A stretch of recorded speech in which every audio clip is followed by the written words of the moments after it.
Inside Story Uganda, real source of political updates.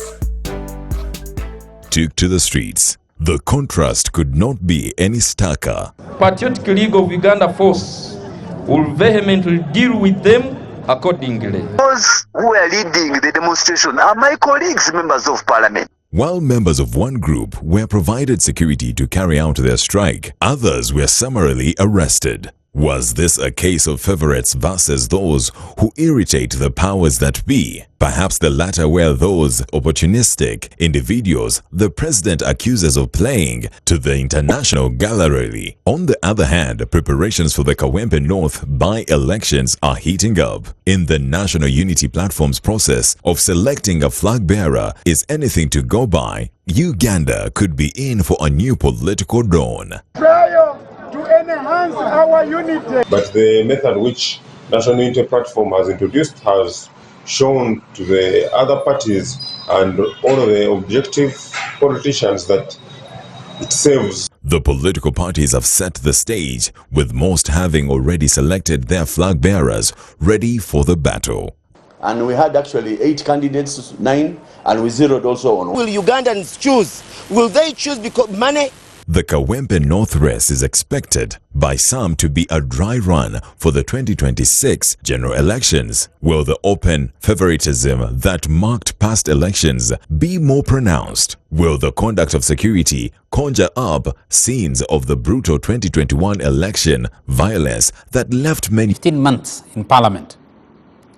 This, and with the National Unity Platform, the main opposition political party, starting off with a debate, an internal debate for this seat, are we seeing what will shape the campaigns for 2025-2026 across different political parties?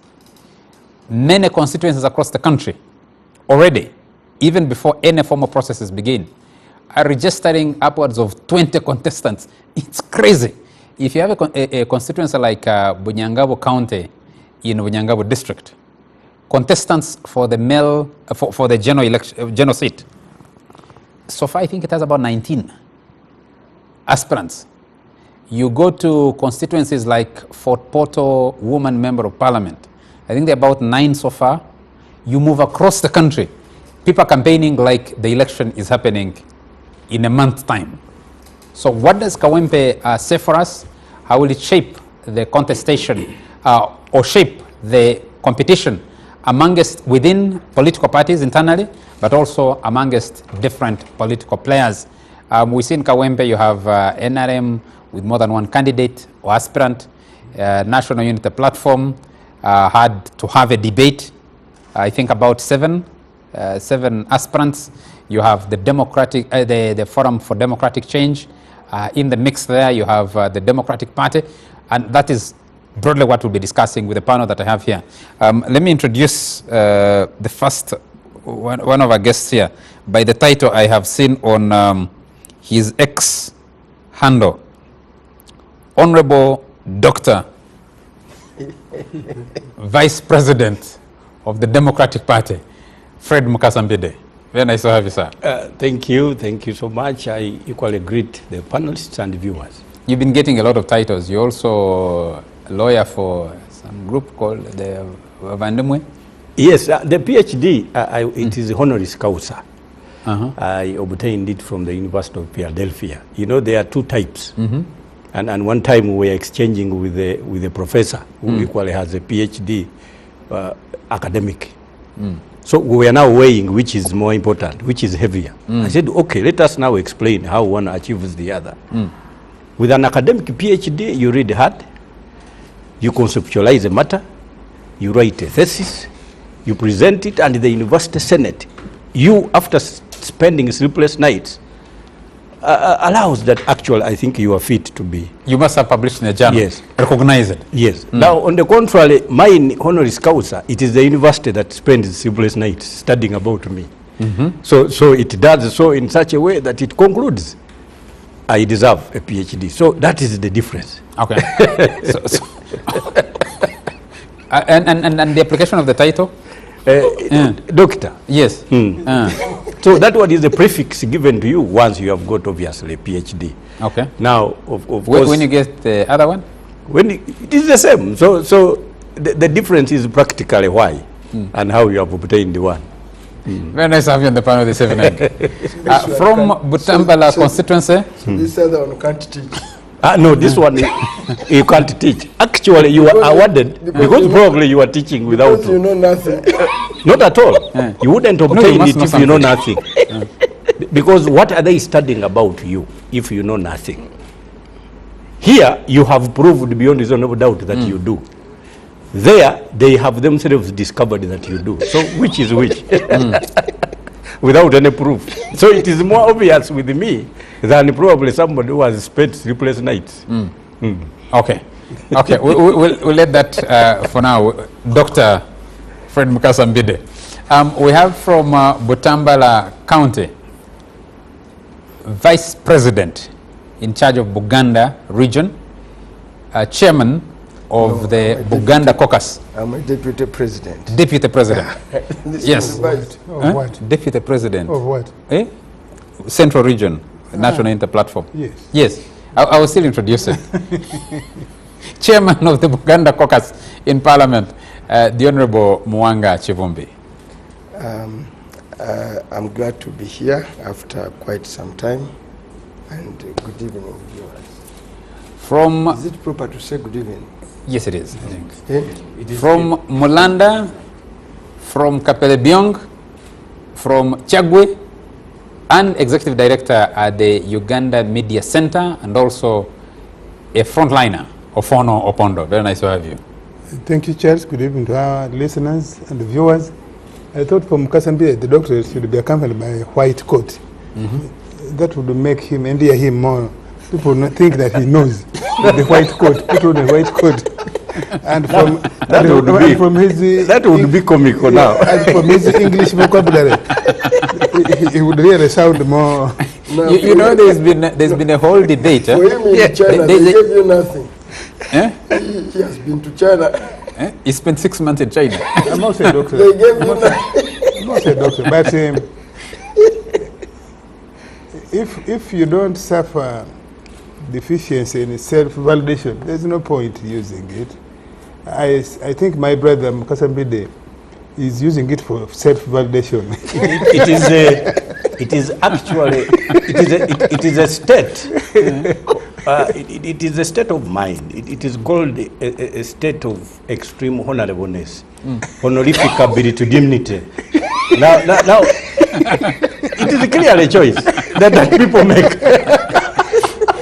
You know, there is two scenarios. Yes. One is, I think, a former university in this country that awarded quite a high number of doctorates to former veterans and generals from South Sudan, and that put in a bit of trouble. And then a group of Ugandans that went to, I think, somewhere in the Middle East and picked up quite a number of honoris causa PhDs, came back and applied the title doctor. And sometimes it causes some debate. But you said yours is from the University of Philadelphia? Yes, sir. In the United States. Very nice to have you gentlemen here. Just before we go into the deep... Is that a street? Yeah?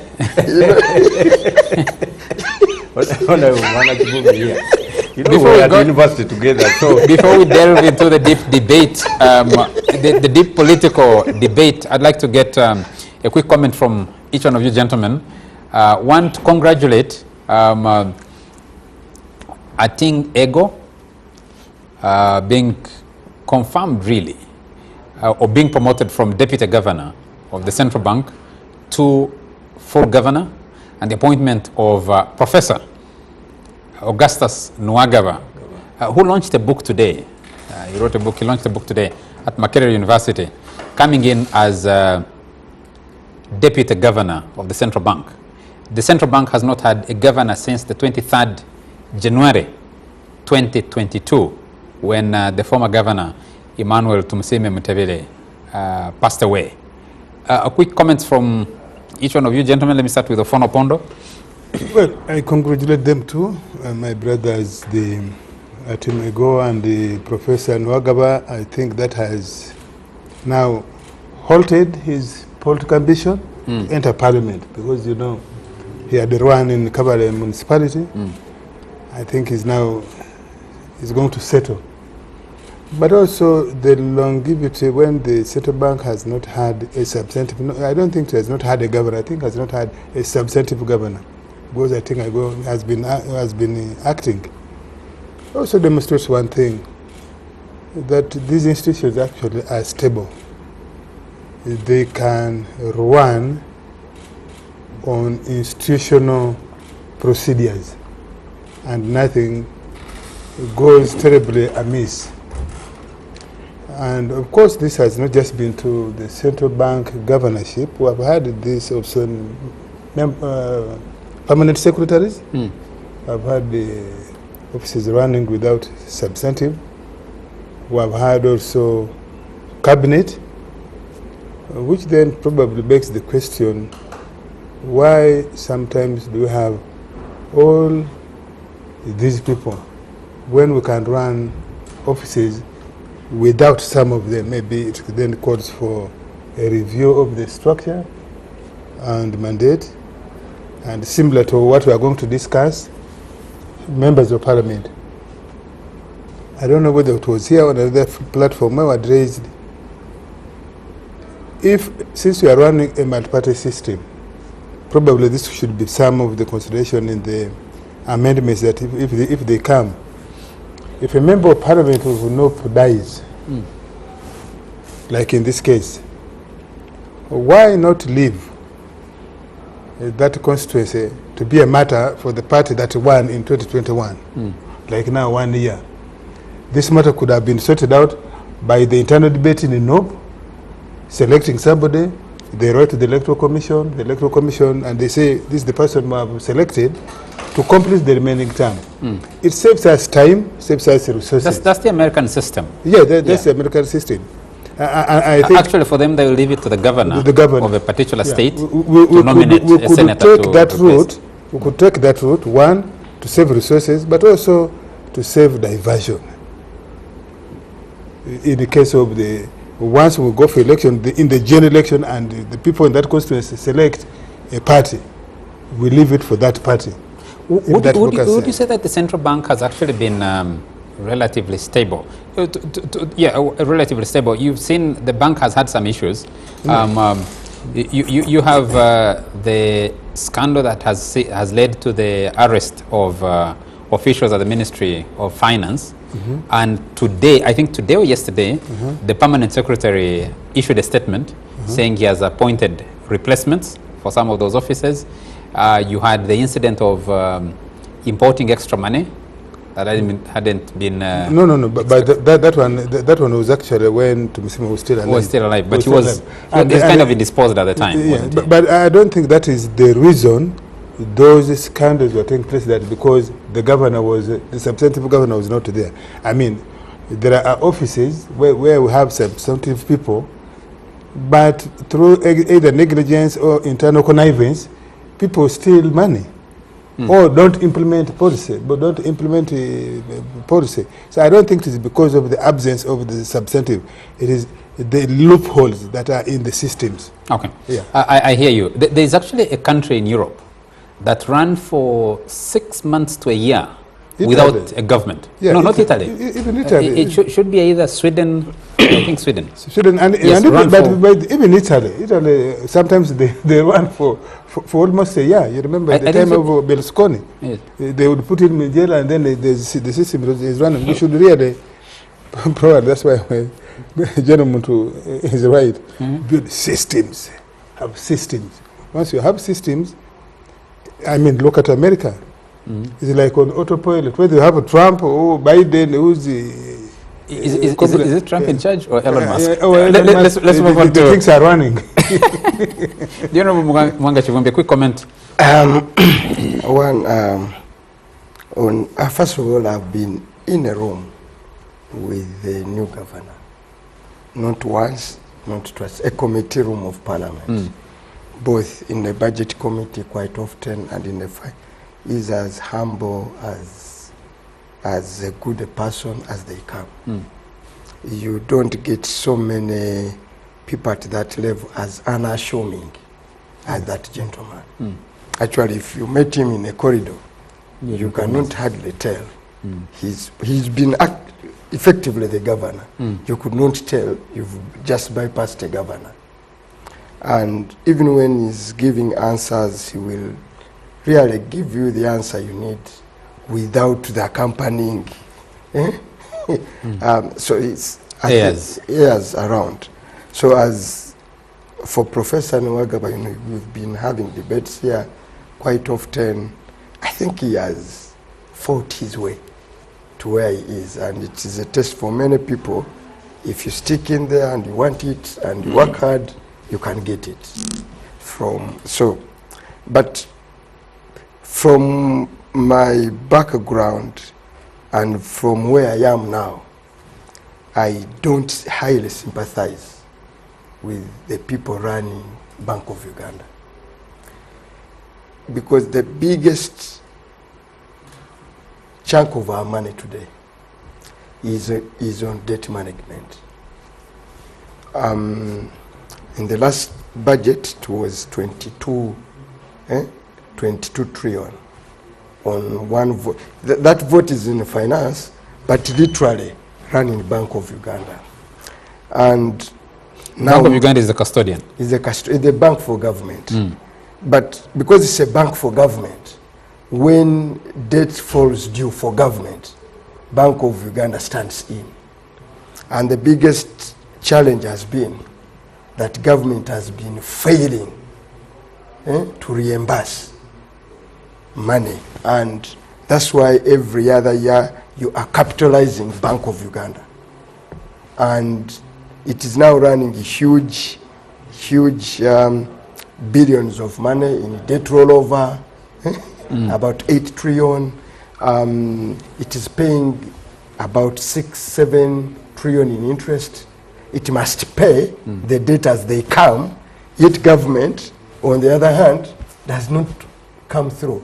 To the extent that the IMF had to force it now to recognize it as a loan. Okay. Now, that is posing. Of course, I'm not permitted to speak about an audit report, the Auditor General's report before me. But for the last 2 weeks, I've been going through the numbers, both in the treasury operations and consolidated account. You simply feel sorry for those gentlemen, for the government that is literally failing to meet its obligation on debt payment. And they have to come in. I've now looked, the public may not know, but they have now, to jump out of it, they've issued a bond to Bank of Uganda, because the debt had gone to 9 trillion.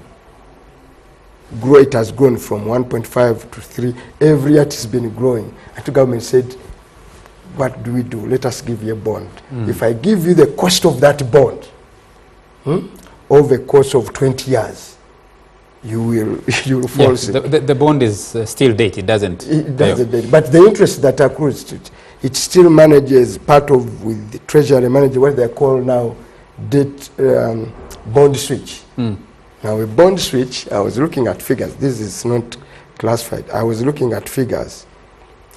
Last year, they did a bond switch of 685 billion.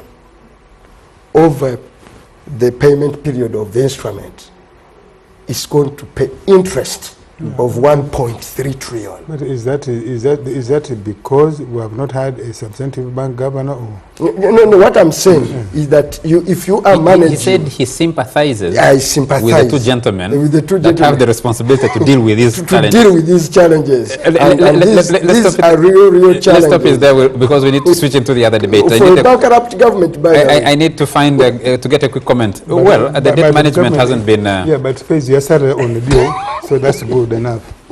At least for you. Dr. Mukasambide, Fred. You know, when we were studying, at some stage I had thought I was going to become a scientist. I didn't know I would later on, of course, become a lawyer. There are things I looked at in mathematics. You remember a quadratic equation? Yes.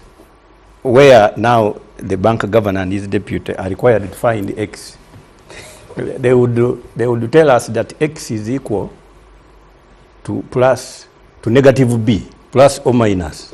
Yes. The square root of B squared minus 4AC all over 2A, and that it is intended for you to acclimatize yourself with calculating distance of a very moving object. Now, distance and location of an object that is moving at a very terrific speed.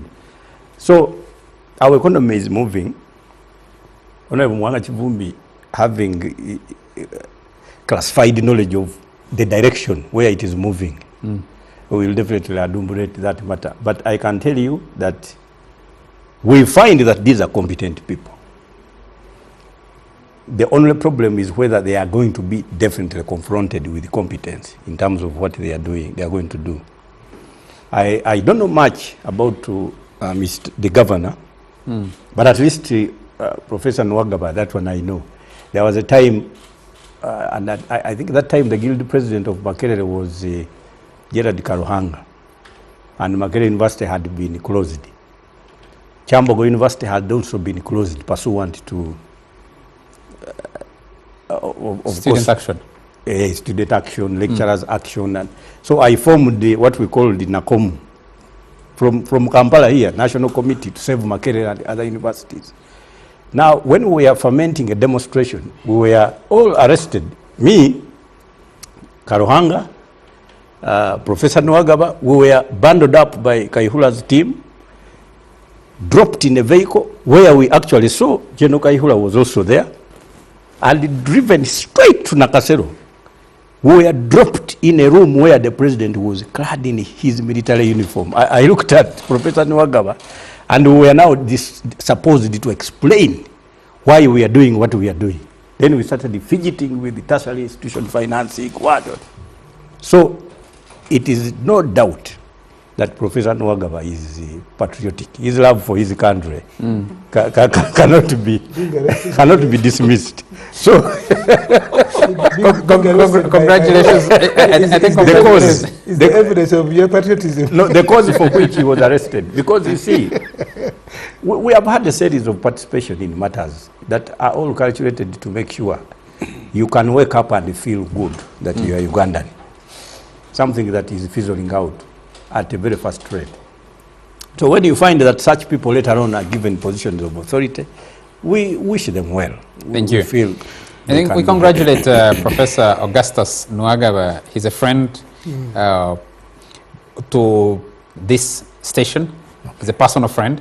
And I think he's earned his pips in financial management because he's been helping regional governments. I think he's been working with the government of South Sudan set up their central, they set up the central bank, Somalia. Now we have him, and the economy that works, or that doesn't work. Gobi, the two of them from the academic world. We hope they will do the right things. You know, there was a scenario in South Sudan. There was a time when we were still members of the East African Assembly. I escorted the speaker. We had generated because countries had not complied with remittances. They were not paying their They were not paying their dues. So when we went to South Sudan and we explained it to the president that South Sudan is also radically indebted, he said, how much?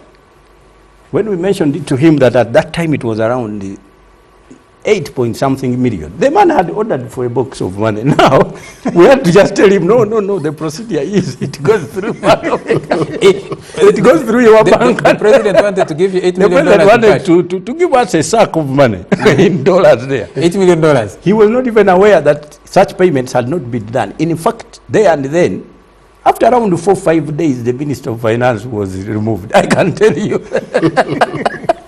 So when the professor aids at the establishment of a robust bank of South Sudan, I think among many other Ugandans, some sent from our bank here to support the government of South Sudan establish and work structures for their central bank.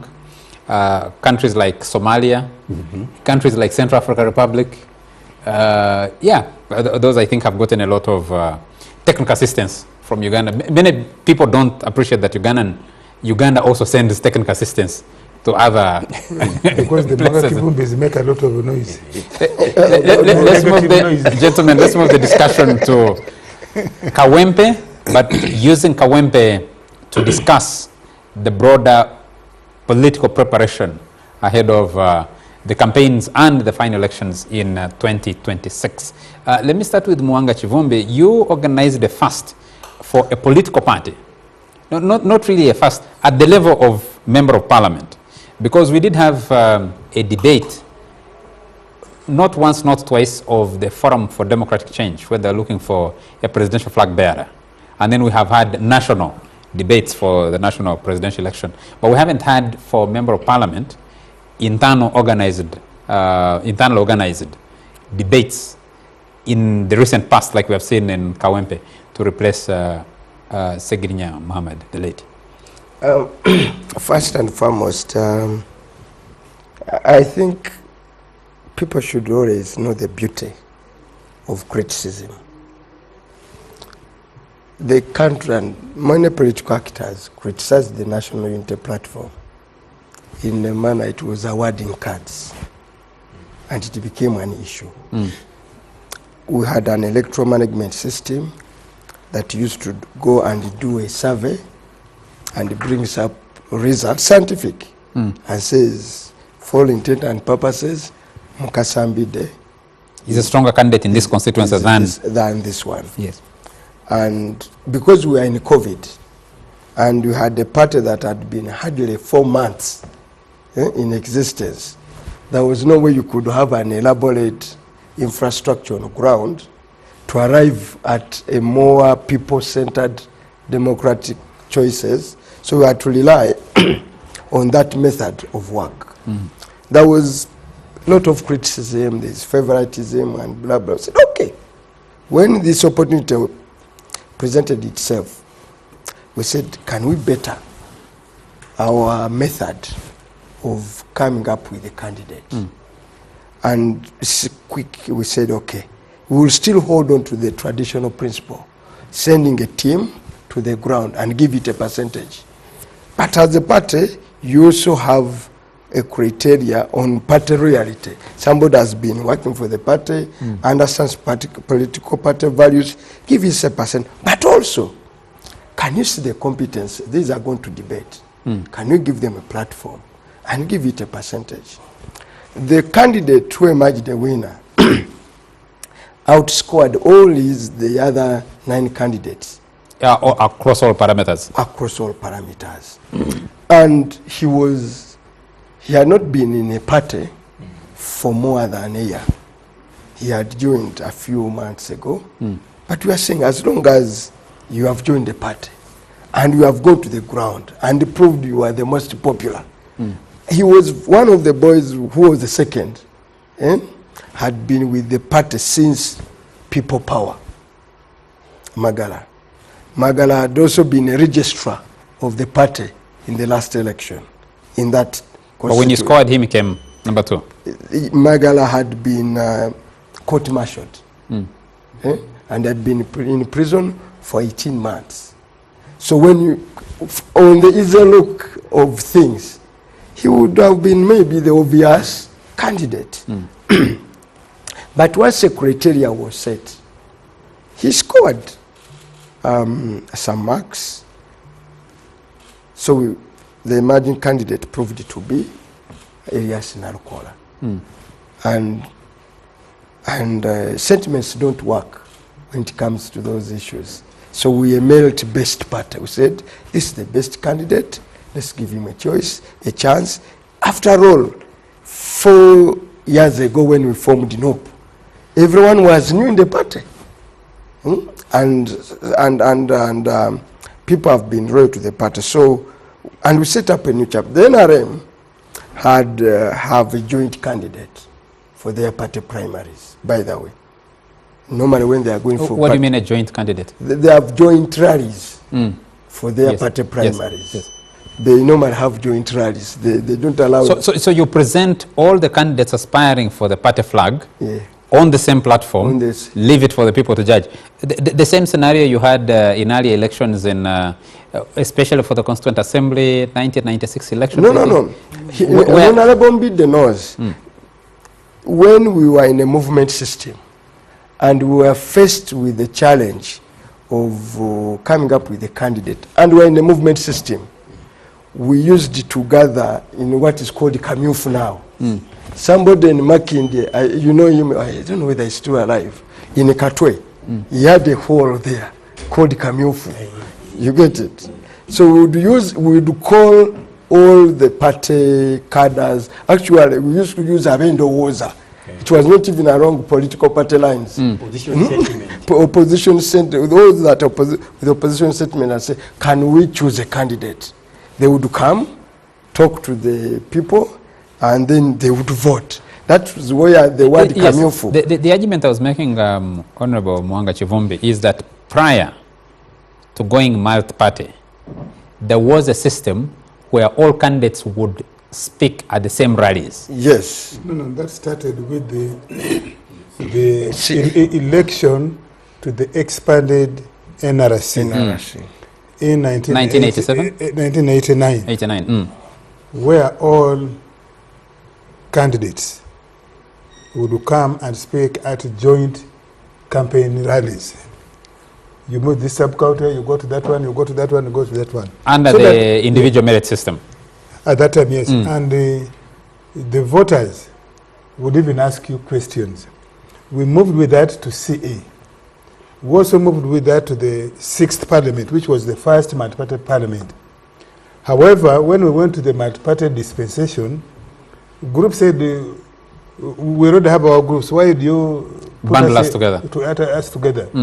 NRM, however, remained with that element, that in the NRM primaries, as far as possible, first of all, you, the candidates, agree for campaign schedule where you go together. And then you campaign together. If you tell lies about me, I can immediately respond, and so on and so forth. But that eventually was abandoned, not officially, because campaigns became a do or die, where people would organize thuggery. Your friend has spoken, and then for you come and disrupt when the next one is speaking, and you move on. What we used to do in Makerere University. When the last guilty candidate is beginning to speak, you mute the the loudspeakers, and you shout, you carry Tinka Simire, and you say, Tinka Simire again as one. Now you leave him with no audience, the other one with no audience. Actually, ask the educated people. We are the ones who transfer the bad manners of Makerere University campaigns into this village setup. I have people who have been in the guild leadership of Makerere, including a former guild president. We took bad manners from Makerere to those elections. So please. So the NOP said, well, let us give a debate, and the outcome of the debate literally determined the candidate. Okay. And we think that's a new innovation, because we are still grappling with our constitution, which the Electoral Commission has not yet ratified for all our changes that we made, that will literally give a party a democratic process of how to determine a candidate. But in the meantime, we are improvising. Okay. But we think we have also set an example. The other thing why the party primary of NOP was critical in Kawempe, that it could have been the real determinant who the MP will be. That gave it extra impetus. That in the perception of people, is that on account of what you say, you perceive as your dominance of that constituency? No. Yes, actually for this election, we are looking for a margin that will decisively show to NRM that it no longer has a footing in this space called Kampala and the surrounding. And you think NRM will acquiesce to that and just let you be? They will be so lucky to score above 30%. NRM in this by-election. They will and this by-election, it's your opinion that this by-election will also determine how the different parties play out? Because first of all, in the last election, for us, the National Unity Platform, we campaigned under COVID. We never gave this country our A game in politics. And since then, there hasn't been really an election near Kampala that can give us an opportunity. So in Kawempe, you expect to see the best of what the new generation can offer in politics, vis-a-vis the aging generation.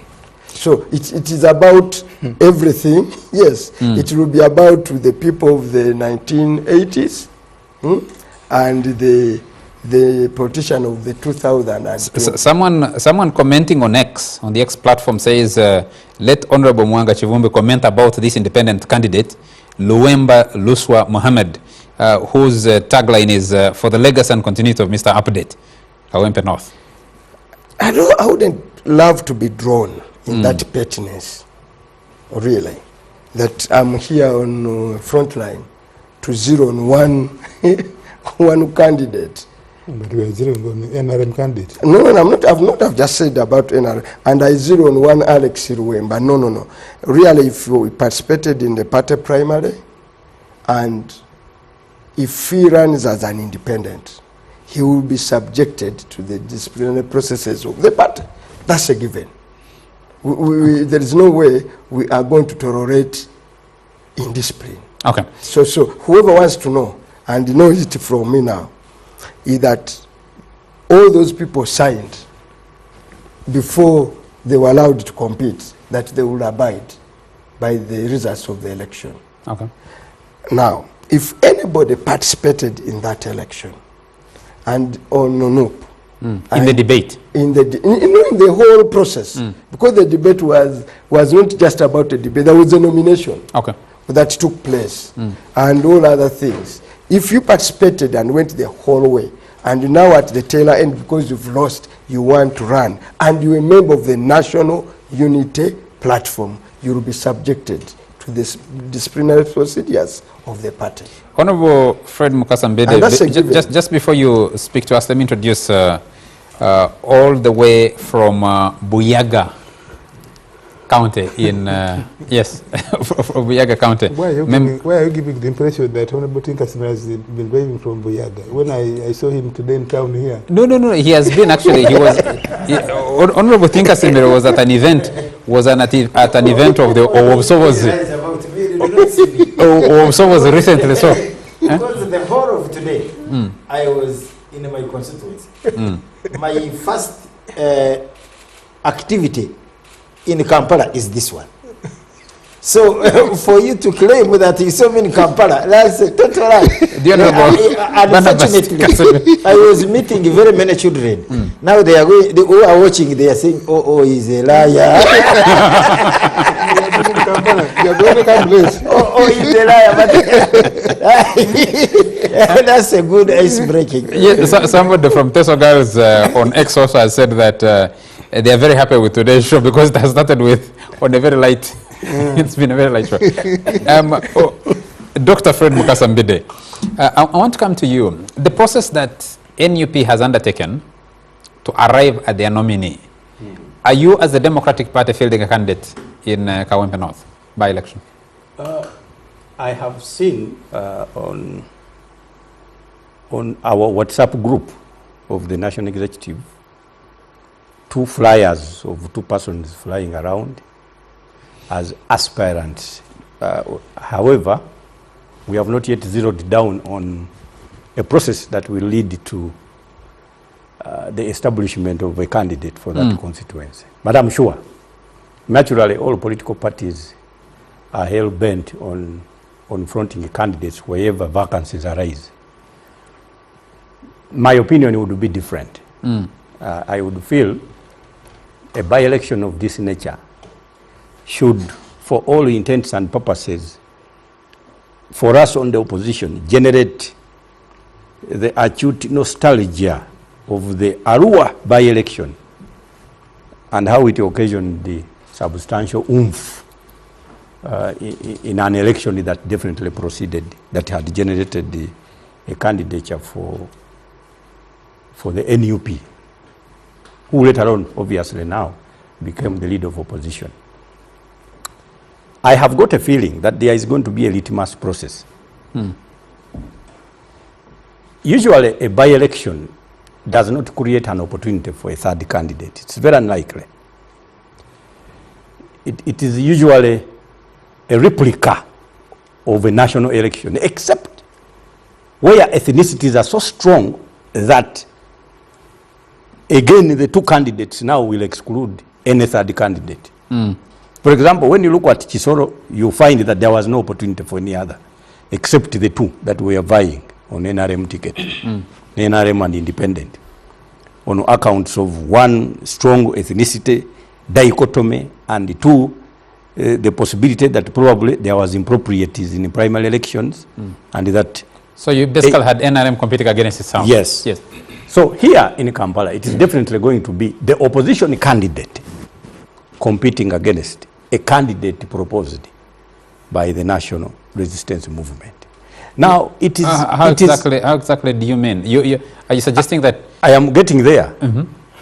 So a party that does not possess a likelihood of being perceived as the opposition candidate, it would be advisable that we rally behind one candidate, create a substantial force that will definitely then invigorate the otherwise zombified political atmosphere. Because right now, before this by-election, the atmosphere of politics had been zombified. The people did not even know what to do. What is zombification? It was dead completely. It was dead completely. There was a lot of laxity. There was a lot of ignorance of the way to go. Completely enigmatic. It was difficult to understand. And I can tell you that this is a situation where farmers can all lean against their hordes without knowing any other direction to take. And this is what was happening. But this election is going to give now, particularly the opposition population now, a better way forward. A rise of hope, further electricity. Why? Because I know, when I look at how organized my brothers are, their method of organization is the direct competition against the state, and it will call for further arrangements by the state. Number one, they have also established brigades with the, of course, that adorning in what looks like, of course, like military uniforms. I've seen there's a video making rounds of the party president inspecting something akin to a guard of honor. Yes. A parade, something. That one, we can take it lightly. The state doesn't usually do so. For, however much you win, your actions are usually determined by the actions of your opponents. And the state now also is faced with a desire to sanitize its own image in the coming election on the international scene. So clearly what it means is these paramilitary setup are not going to be confronted by the official policing mechanisms of the state. So the state most likely is going to establish its own other mechanism. We usually, you remember, I am not a historian, but historians know the Gestapo of Stalin, and Hitler. Then in Haiti, we had the Tontoni Machutes. Secret policing procedures are going to be established as an answer to, because these young people have no arms. They are not armed, but the biggest arm they have is their capacity to listen to command and control. They have got axiomatic faith in their leader. Now, the state usually fears a group of persons capable of implementing any orders from their own leaders. Okay, so once the